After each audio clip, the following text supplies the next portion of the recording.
देखते हैं आज हम लोग वर्ड आर्ट को। तो वर्ड आर्ट पे क्लिक करेंगे। यहाँ पे बहुत सारा यहाँ पे स्टाइल है, वर्ड का स्टाइल। इसमें से किसी एक को हम सेलेक्ट कर लेंगे। जैसे कि हम मान लिया ये वाला सेलेक्ट कर लें इसको। ठीक है।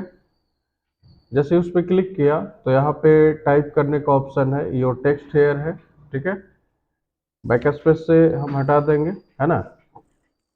और यहाँ पे टाइप करेंगे। जैसे मान लिया कि यहाँ पे हम कंप्यूटर टाइप किया। ठीक है। टाइप करने के बाद जस्ट ओके पे क्लिक करेंगे। ठीक है। तो यहाँ पे इस तरह का डिजाइन आ गया ना। ठीक है। हम इसको ऐसे बड़ा कर सकते हैं साइज को। ठीक है। लेकिन इसको जब कहीं पे मूव करना चाहें, मतलब उठा के कहीं और रखना चाहें, तो ये यहाँ पे नहीं हो रहा है। इसके लिए क्या करेंगे कि यहाँ पे दिख रहा होगा पोजीशन, इसमें से किसी भी एक पे क्लिक कर देंगे। किसी भी एक पे क्लिक कर देंगे। क्लिक किया तो अब इसको जहाँ पे रखना चाहें वहाँ पे हम इसको रख सकते हैं। क्लियर है। यहाँ पे साइज बड़ा करना हो तो ऐसे हम साइज को इंक्रीज कर सकते हैं। ठीक है। यहाँ पे दिख रहा होगा ग्रीन कलर का ये वाला, है ना। तो इससे क्या करते हैं, हम किसी भी ऑब्जेक्ट को या टेक्स्ट को रोटेट करते हैं। वर्ड आर्ट को रोटेट करेंगे। जैसे इस पे जैसे ही आएंगे और इसको ऐसे आगे की तरफ ले जाएंगे तो ये रोटेट हो रहा है ना। ठीक है। कंट्रोल जेड करेंगे तो वापस जो अब पहले वाली जो स्थिति थी, है ना, जैसा पहले था वो हो जाएगा। कंट्रोल जेड से अनडू होता है। यहाँ पे ये वाला दिख रहा है येलो वाला पार्ट। ठीक है। इसका क्या यूज होता है कि इसके साइज को या स्ट्रक्चर को बदल सकते हैं। जैसे इस पर क्लिक करें और इसको नीचे ऐसे ड्रैग करें तो ये चेंज हुआ ना। ठीक है। कंट्रोल जेड करेंगे तो फिर से वापस अपनी स्थिति में ये चला जाएगा। कोई दिक्कत है नहीं ना। ठीक है।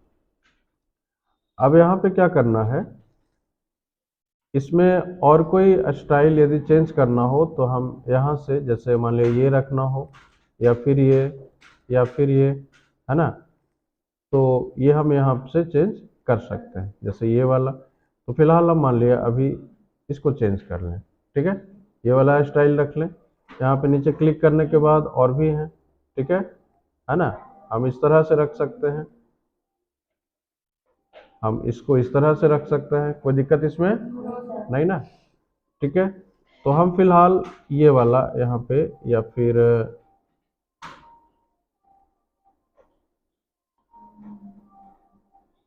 इसको रख लेते हैं। ठीक है। जैसा जो पहले वाला था वैसा ही हम यहाँ पे कर लेते हैं।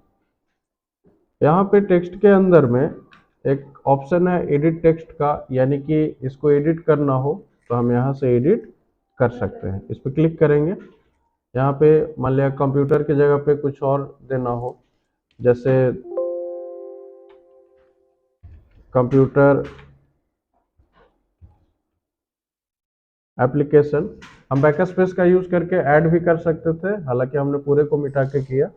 ओके कर देंगे तो ये पूरा यहाँ पे आ गया। ठीक है ना। यहाँ पे एक है हमारा स्पेसिंग। स्पेसिंग में अलग अलग ऑप्शन है, जैसे very tight, tight, normal, loose, very loose. तो यहाँ पे मान लिया टाइट करते हैं तो ये बिल्कुल एक दूसरे में और यहाँ पे चिपक जा रहा है। ठीक है। वेरी टाइट करेंगे तो ये थोड़ा गड़बड़ दिख रहा है ना। लूज करेंगे, पहले तो नॉर्मल कर लें, तो नॉर्मल में ऐसा है हमारा। लूज करेंगे तो ये थोड़ा सा डिस्टेंस बढ़ेगा, टेक्स्ट के बीच में डिस्टेंस इंक्रीज होगा। वेरी लूज करेंगे तो और ज़्यादा हो जाएगा। तो सबसे बेहतर जो ऑप्शन होता है वो नॉर्मल होता है। नॉर्मल हम लोगों को रखना चाहिए। यहाँ तक में किस तरह का समस्या नहीं ना। अब यहाँ पे एक है इवन हाइट। इवन का मतलब सम होता है। इवन हाइट क्या करेगा कि जैसे कैपिटल हो या स्मॉल हो, सबको एक लेवल में ले आएगा। जैसे यहाँ पे सी हमारा क्या है, कैपिटल है, तो थोड़ा बड़ा दिख रहा है। बाकी सारे कैरेक्टर हमारे स्मॉल हैं इसलिए छोटे दिख रहे हैं। जैसे यहाँ पे ए हमारा कैपिटल है और बाकी सारे के सारे स्मॉल हैं, तो ए यहाँ पे बड़ा दिख रहा है। लेकिन इवन हाइट पे जब हम क्लिक करेंगे, ठीक है, तो ये क्या होगा कि सारे के सारे एक लेवल में आ जाएंगे। देखो यहाँ पे आ गया ना, सबके सब एक लेवल में आ गया। हालांकि ये अच्छा नहीं दिख रहा है, कर सकते हैं, वैसा रिक्वायरमेंट हो तो इवन हाइट का यूज कर सकते हैं। यहाँ पे क्लिक कर देंगे वापस तो ये हट जाएगा, कोई दिक्कत। इसके बाद है वर्टिकल टेक्स्ट। तो वर्टिकल टेक्स्ट में क्या होगा, अभी क्या है ये हॉरिजॉन्टल है, वर्टिकल टेक्स्ट पे क्लिक करेंगे तो ये बिल्कुल नीचे की तरफ आ जाएगा, वर्टिकली ये कन्वर्ट हो जाएगा। फिलहाल इसको भी यहाँ से हम हटा सकते हैं। अलाइनमेंट में इसका अलाइनमेंट चेंज कर सकते हैं, तो या तो मतलब लेफ्ट में रखना हो, सेंटर में रखना हो, राइट में रखना हो, तो जैसा ज़रूरत हो हम यहीं से इसको एडजस्ट करके यहाँ पे रख सकते हैं। इतने में किसी भी तरह का समस्या है, हम वर्ड स्टाइल को चेंज कर सकते हैं, वर्ड आर्ट स्टाइल को, ये भी समझ में आ गया। अब हम बात करते हैं शेप फिल की, ठीक है। तो शेप फिल में हम शेप के अंदर में अलग अलग कलर यहाँ पे डाल सकते हैं। उदाहरण के लिए जैसे हम मान लिया इसमें रेड कलर डाल दें,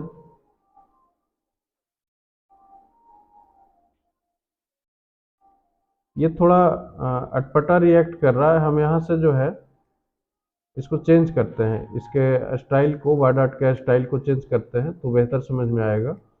हम इसको ले लेते हैं, ठीक है। अब यहाँ पे शेप फिल में आते हैं, मान लिया ग्रीन कलर ले लें तो ग्रीन कलर आ गया ना, ठीक है। अब एक काम करते हैं, यहाँ पे इसको एडिट करके और सिर्फ कंप्यूटर रखते हैं, तो एडिट टेक्स्ट में आएंगे और एप्लीकेशन को सेलेक्ट करके और डिलीट कर देते हैं, ठीक है। अब ओके कर देंगे तो यहाँ पे सिर्फ कंप्यूटर हमारा रह गया। इसको थोड़ा बड़ा कर लेंगे ऐसे, अब इसमें बेहतर तरीके से हम समझ सकते हैं। तो शेप फिल में आएंगे यहाँ पे और जो कलर चाहिए यहाँ से हम फिल कर सकते हैं। क्लियर है। उदाहरण के लिए ग्रीन रखना हो, ऑरेंज रखना हो, येलो रखना हो, जो रखना हो यहाँ पे हम रख सकते हैं। इसके बाद इस शेप के अंदर में यदि हम नो फिल करेंगे तो एक्चुअली शेप के आउटर बॉर्डर में कुछ था नहीं, इसलिए नो फिल करने पे बिल्कुल गायब हो जा रहा है। हम यहाँ पे इसको चेंज कर लेते हैं, यहाँ पे नो फिल का यूज़ करने के लिए हम उदाहरण के लिए जैसे हम ये वाला ले लेते हैं, ठीक है ना। अब यहाँ पे शेप फिल में आके यहाँ पे हम नो फिल कर दें, ठीक है ना। तो यहाँ पे ये ऐसा लग रहा है जैसे अंदर से बिल्कुल खाली हो गया है, दिख रहा है ना, ठीक है। जैसे लग रहा है कि बिल्कुल अंदर से बिल्कुल एकदम खाली हो, ठीक है। तो फिलहाल यहाँ पे हम कोई भी एक कलर ले लें और यहाँ से वापस हम ये वाला शेप ले लेते हैं, ठीक है, ये वाला स्टाइल ले लेते हैं। यहाँ पे हम इस शेप के अंदर में पिक्चर को भी इंसर्ट कर सकते हैं, ठीक है। पिक्चर पे क्लिक करेंगे और जैसे डेस्कटॉप से हम कोई भी एक फ़ोटो उठा लें, उदाहरण के लिए जैसे मान लिया हम ये वाला कार इसमें इंसर्ट करना चाहें तो सेलेक्ट कर लेंगे और इंसर्ट करेंगे, ठीक है। तो ये कार इस शेप के अंदर में इंसर्ट हो गया ना, ठीक है। और कोई चेंज करना हो तो वहां से हम वापस पिक्चर में जाके हम उसको चेंज कर सकते हैं, ठीक है।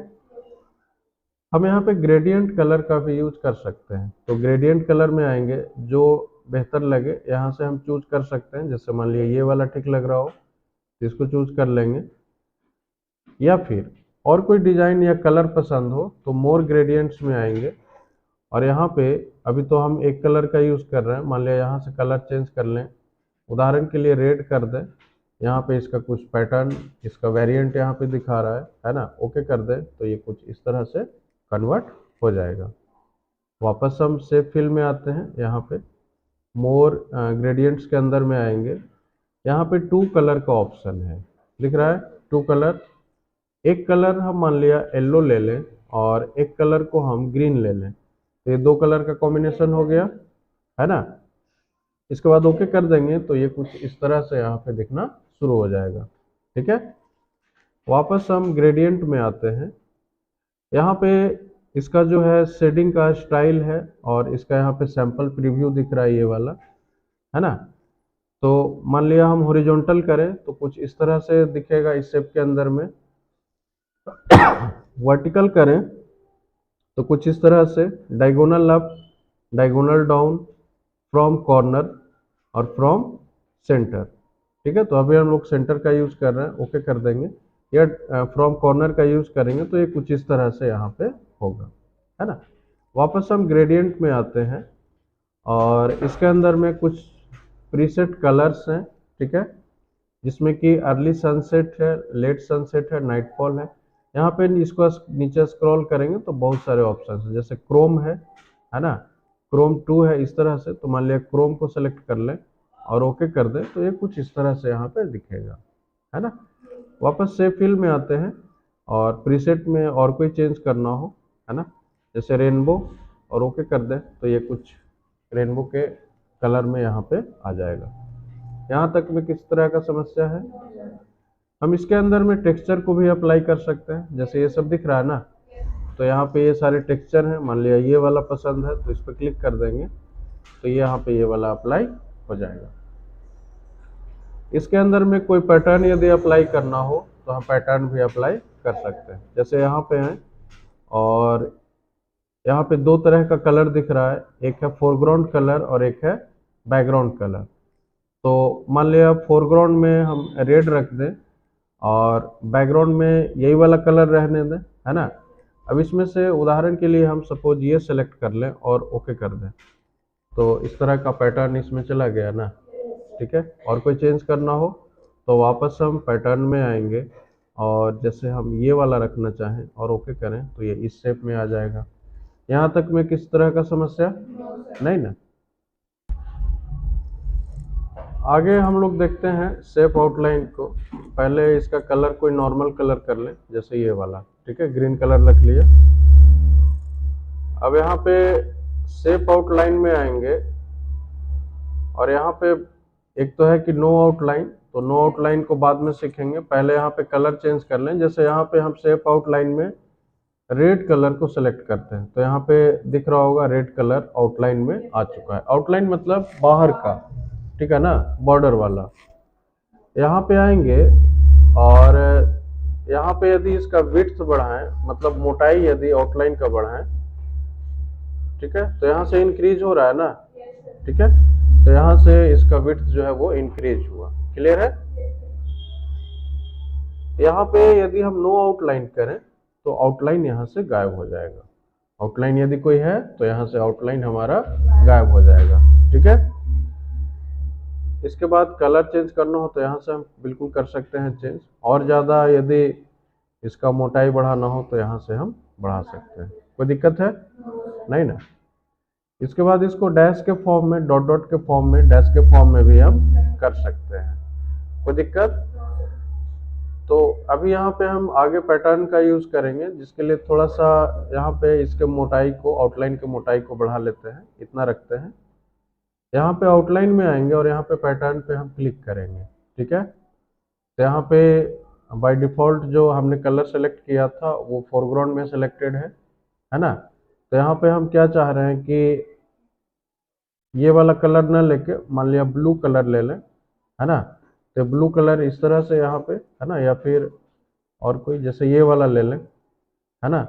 और यहाँ पे कोई भी एक डिज़ाइन यहाँ से चूज कर लें। उदाहरण के लिए हम ये वाला सेलेक्ट कर लें और ओके कर दें तो बैकग्राउंड में यहाँ पे दिख रहा होगा ये कुछ इस तरह से यहाँ पे, है ना, सॉरी, आउटलाइन में इस तरह से यहाँ पे डिजाइन यहाँ पे आ गया, ये पैटर्न यहाँ पे आ गया। कोई दिक्कत है यहाँ पे नहीं ना। तो हम इस तरह से यहाँ पे पैटर्न अप्लाई कर सकते हैं। मान लिया फोरग्राउंड में कोई कलर चेंज कर लें, जैसे येलो, और अब उदाहरण के लिए हम ये वाला सेलेक्ट कर लें और ओके करें तो ये वाला पैटर्न यहाँ पे अप्लाई हो जाएगा आउटलाइन में, ठीक है। पैटर्न हटाना हो या कोई भी आउटलाइन हटाना हो तो नो आउटलाइन का यूज करेंगे और आउटलाइन यहाँ से हमारा हट जाएगा। क्लियर है। आगे हम देखेंगे इसी में चेंज शेप। तो चेंज शेप में इसके शेप को हम चेंज कर सकते हैं। उदाहरण के लिए जैसे ये इस तरह से, है ना, ये तो थोड़ा गड़बड़ दिख रहा है ना, ढेर सारा टेक्स्ट रहेगा तो इसमें हम यूज कर सकते हैं। जैसे हम ये वाला, है ना, तो इस तरह से बहुत सारे शेप का स्टाइल है जिसमें हम इसको चेंज कर सकते हैं, ठीक है। इसमें किसी भी तरह का दिक्कत है ना, ये आई होप कि आसानी से हो जाएगा, ठीक है। इसके बाद है शैडो इफेक्ट, ठीक है। तो हम किसी भी शेप में शैडो इफेक्ट को अप्लाई कर सकते हैं, ठीक है। तो जैसे हम मान लिया अभी कोई भी शैडो इसमें नहीं है, ठीक है, तो यहाँ पे जैसे इस पे क्लिक करें तो शैडो यहाँ पे बन रहा है ना। मान लिया इस पे क्लिक करें तो ये नीचे में शैडो दिख रहा होगा, इस तरह से, है ना। तो हम इस तरह से शैडो को अप्लाई कर सकते हैं। तो मान लिया हम ये वाला यहाँ पे शैडो यूज करते हैं, क्लियर है ना। या फिर और कोई शैडो, जैसे हम मान लिया ये वाला यूज करते हैं, ठीक है। यहाँ पे ये 4 ऑप्शन दिख रहा होगा शैडो इफेक्ट में। तो ये शैडो को ऊपर की तरफ मूव करेगा, ये राइट साइड में, ये लेफ्ट साइड में, और ये बॉटम में, है ना, डाउन साइड, डाउन में, ठीक है। मान लिया वो इस पे क्लिक करेंगे तो ये शैडो हमारा ऊपर मूव हो रहा है, इस पे क्लिक करेंगे तो नीचे, और इस पे क्लिक करेंगे तो लेफ्ट, और इस पे क्लिक करेंगे तो राइट। बीच में एक ये वाला ऑप्शन, इससे क्या होगा कि शैडो हमारा बंद हो जाएगा, शैडो जो अप्लाइड है वो ऑफ हो जाएगा, ठीक है। इस पर क्लिक कर देंगे तो शैडो गायब, वापस क्लिक कर देंगे तो शैडो आ जाएगा, है ना। अब शैडो इफेक्ट में आते हैं, और यहाँ पे आके यदि हम यहाँ से भी हम चाहें तो नो शैडो का यूज करके हम शैडो को हटा सकते हैं। यहाँ तक में किस तरह का दिक्कत है? नहीं ना। अब हम यहाँ पे देखेंगे 3D इफेक्ट, है ना। अब यहाँ पे 3D इफेक्ट देखेंगे तो 3D इफेक्ट में जैसे हम मान लिया ये वाला सेलेक्ट कर लें तो यहाँ पे दिख रहा होगा इस तरह से, ठीक है। और कोई चेंज करना हो, जैसे मान लिया हम ये वाला चेंज कर लें तो यहाँ पे इस तरह से दिख रहा है ना। शेप फिल में कोई कलर चेंज करना हो तो यहाँ से कलर चेंज कर सकते हैं, ठीक है। यहाँ पे और कोई इफेक्ट देखना हो, अब 3D के कलर को यहाँ से हम चेंज कर सकते हैं। यहाँ पे और कोई इफेक्ट चाहिए तो हम ले सकते हैं, फिलहाल इसी को रहने दें। 3D के कलर को यहाँ से हम चेंज कर सकते हैं। उदाहरण के लिए जैसे हम ये वाला ले लें, ठीक है, ब्लू, तो यहाँ पे 3D का यहाँ पे कलर चेंज हो गया ना, ठीक है। 3D मतलब कि ऐसा लगे कि जैसे कोई टेक्स्ट उभरा हुआ हो, है ना, वही 3D होता है, 3 डायमेंशन। यहाँ पे और कोई कलर चेंज करना हो जैसे कि ये, या फिर रेड कलर, तो जैसा कलर पसंद हो वैसा हम यहाँ पे चेंज कर सकते हैं, कोई दिक्कत। जैसे हम ये वाला यहाँ पे ले लेते हैं। अब यहाँ पे इसके डेप्थ को, 3D के डेप्थ को इंक्रीज कर सकते हैं। जैसे 0 है तो कुछ नहीं, 36 पीटी में ये है, 72 पीटी में ये, 144 में थोड़ा सा और आगे चला गया, है ना, 288 में और पीछे जाएगा, और इन्फिनिटी करेंगे तो अनंत तक जाएगा, मतलब बिल्कुल लास्ट तक वो जाएगा। हम यहाँ से इसके डायरेक्शन को बदल सकते हैं, जैसे ये इस तरह से, है ना। तो इस तरह से 3D के डायरेक्शन को हम चेंज कर सकते हैं। लाइटनिंग वगैरह देना हो, जैसे ये चेंज हो रहा है ना, ठीक है, तो यहाँ पे इसके लाइटनिंग को हम चेंज कर सकते हैं, ठीक है। लाइटिंग को हम चेंज यहाँ पे कर सकते हैं। सरफेस में आए तो अभी ये मेटल है, प्लास्टिक जैसा दिख रहा है, फिर मेटल, उसके बाद वायर फ्रेम में कुछ इस तरह से दिखना शुरू हो जाएगा। तो इतना ये चीज़ समझ में आया। आगे हम यहाँ पे देखेंगे तो यहाँ पे ये tilt up, tilt right, tilt left और टिल्ट डाउन, मतलब टिल्ट का मतलब झुकाना, ठीक है। जैसे हम टिल्ट अप करें, इस पर क्लिक करेंगे तो ये ऊपर की तरफ ऐसे जा रहा है ना, ठीक है। नीचे करेंगे तो ये नीचे की तरफ इस तरह से आएगा, ठीक है। राइट साइड करेंगे तो ये राइट साइड में इस तरह से टिल्ट होगा, और लेफ्ट साइड करेंगे तो ये लेफ्ट साइड में इस तरह से यहाँ पे टिल्ट होगा, ठीक है। तो उम्मीद करते हैं इतना समझ में आया, है ना। पोजीशन ऑलरेडी जब इलस्ट्रेशंस ग्रुप, है ना, ऑलरेडी हम जब पिक्चर इंसर्ट करना सिखा रहे थे उसमें पोजीशन हम बताए थे। हालांकि एक बार फिर से रिपीट कर दें, पहले इसको छोटा कर लें, ऐसे हम क्लिक करके सेलेक्ट करके छोटा कर सकते हैं, ठीक है ना। इसको थोड़ा सा इस तरह से ले लें। अब यहाँ पे पोजीशन में आके मान लिया ये सेलेक्ट कर लें तो इधर, ये इधर, ठीक है। तो इस तरह से इसके पोजीशन को हम चेंज कर सकते हैं, कोई दिक्कत है ना। तो ऐसे हमें जहाँ पे ज़रूरत हो वहाँ पे हम माउस का यूज़ करके, है ना, ड्रैग कर सकते हैं, कोई दिक्कत है यहाँ तक में। बाकी ब्रिंग टू फ्रंट और सेंड टू बैक ये सब ऑलरेडी पिछले क्लास में बता चुके हैं, ठीक है। यहाँ तक में किस तरह का समस्या है? तो वर्ड आर्ट हमारा फाइनल हो गया। वर्ड आर्ट में कोई दिक्कत नहीं ना।